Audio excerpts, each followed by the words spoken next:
Olá pessoal, eu sou Clara de Assis, estudante de jornalismo e repórter aqui da TV Unifor. Hoje estamos aqui, diretamente no nosso espaço na Bienal, no nosso aquário, para a 15ª edição da Bienal Internacional do Ceará. E estamos aqui para um bate-papo. Muito bem-vindo. Olá, obrigado pela oportunidade, obrigado. Vamos começar, o senhor pode falar um pouco sobre o livro que o senhor está promovendo aqui na Bienal? Seguinte, eu sou um escritor independente, né? Tenho hoje 14 títulos e estou lançando 2 livros na Bienal, certo?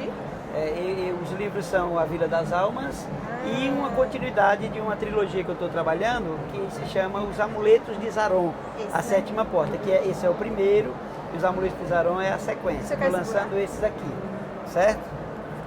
Pela primeira vez na Bienal, em stand próprio. Eu participei da Bienal em 2022, no stand coletivo, e este ano eu estou com stand próprio para mostrar, demonstrar e expor todos os meus livros. Você quer falar um pouco de como foi a sua jornada como escritor, como é que iniciou essa trajetória? Um escritor, ele tem que começar... O primeiro processo para ser um escritor é ser um leitor. Ser um bom leitor, um leitor frequente, um leitor que aceita os desafios da imaginação através dos textos, né? Então, a minha trajetória como escritor, eu digo que começou aos 8 anos, quando eu me viciei na leitura de gibis. E daí dessa leitura de gibis eu passei para a leitura de bolsa-livros, os livrinhos de bolsa que tinha, depois para os romances do colégio, os livrinhos paradidáticos, até chegar nos clássicos. E aí você faz uma espécie de escada literária, né, na vida, até chegar um dia a produzir meu primeiro livro. Qual foi o primeiro livro? O primeiro livro se chama Amiga, Amigo Meu. Isso em 2002 na realidade, né? Ou seja, já tenho mais de 20 anos nessa labuta.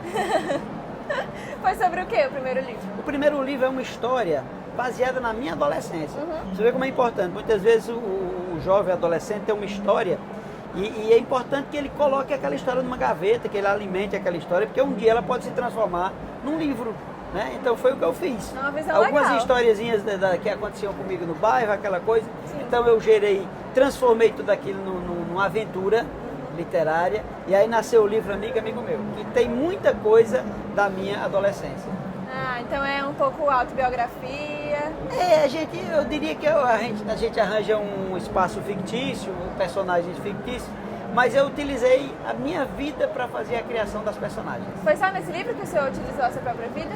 Sim, inclusive que depois desse livro ele tem uma continuação, com Essa Turma é Demais, e a partir daí eu só trabalhei com ficção. Entendi. Esse aqui é sobre ficção, né? Esse aqui é realismo fantástico, então aqui é para instigar a imaginação. Porque imagine você que você escreve uma obra comum de qualquer romance. Se você encontra uma cena, por exemplo, Maria beijou João numa praça, você já imaginou aquela cena na sua mente. Mas se eu chegar e disser que o Nótria vai ter que enfrentar o Tinaro em cima da passarela de pedra, aí você não tem nada registrado na sua mente sobre essa história. Ela vai ter que ser criada na sua mente. Por isso que eu defendo sempre a seguinte ideia: a leitura é a academia do cérebro.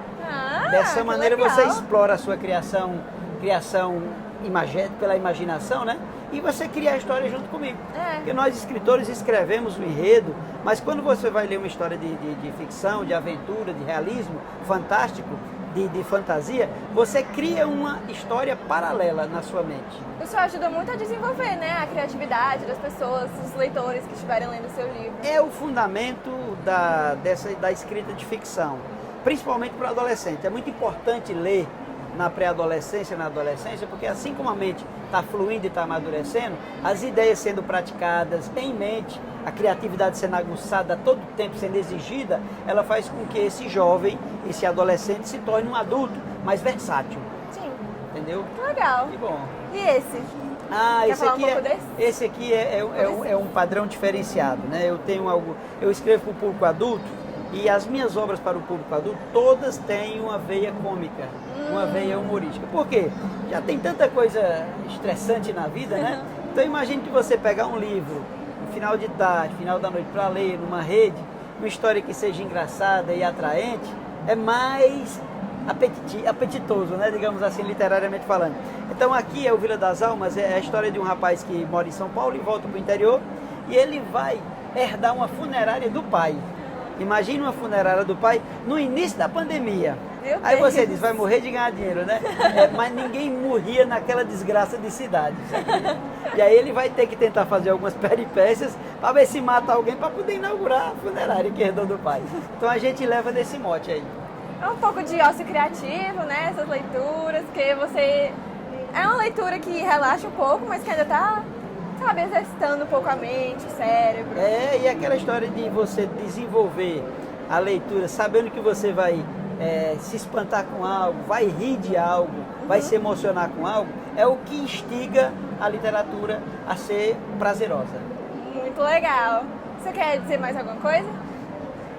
Principalmente, deixo um recado aqui para todo mundo, né? A leitura é a academia do cérebro. Se você quer ter uma mente saudável, se você quer ter uma mente agitável, com facilidade para imaginar tudo, para concatenar as coisas da vida, leia. 3 conselhos interessantes para você. Primeiro, leia. Segundo, leia todos os dias. Terceiro, leia tudo que puder. Muito obrigada. Eu que agradeço.